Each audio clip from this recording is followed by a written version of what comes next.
या न्यूज बुलेटिनचे सहप्रायोजक आहेत गोकुळ. क्रांतीसूर्य महात्मा ज्योतिराव फुलेंच्या शिक्षण प्रसाराच्या कार्यात सावित्रीबाई फुलेंनी खांद्याला खांदा लावून मोलाची भूमिका बजावली. ज्योतिबा पुरुष शिक्षणासाठी प्रयत्नशील असताना सावित्रीबाईंनी मुली व महिलांसाठी शिक्षणाची दारे उघडली. प्रस्तावित समाजव्यवस्थेविरोधातील ते एक क्रांतिकारी पाऊल होते असं प्रतिपादन प्रमुख वक्ते प्राध्यापक विलासराव पवार यांनी केले.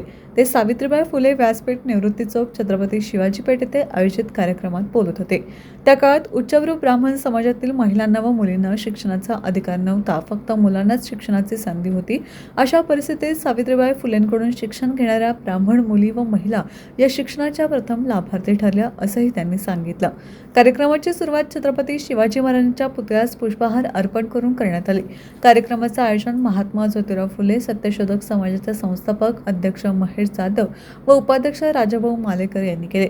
आभार प्रदर्शन रिक्षा सेना अध्यक्ष राजेंद्र जाधव यांनी केले. यावेळी कॉम्रेड चंद्रकांत चव्हाण, अशोक पवार, अनिल चव्हाण, कादर मलबारी, चंद्रकांत सूर्यवंशी, श्रीकांत पापा भोसले, अनंत पतंगे, मीनाक्षी डोंगरसाने, शाहीर दिलीप सावंत, प्रकाश रांगणेकर यांच्यासह अनेक मान्यवर उपस्थित होते.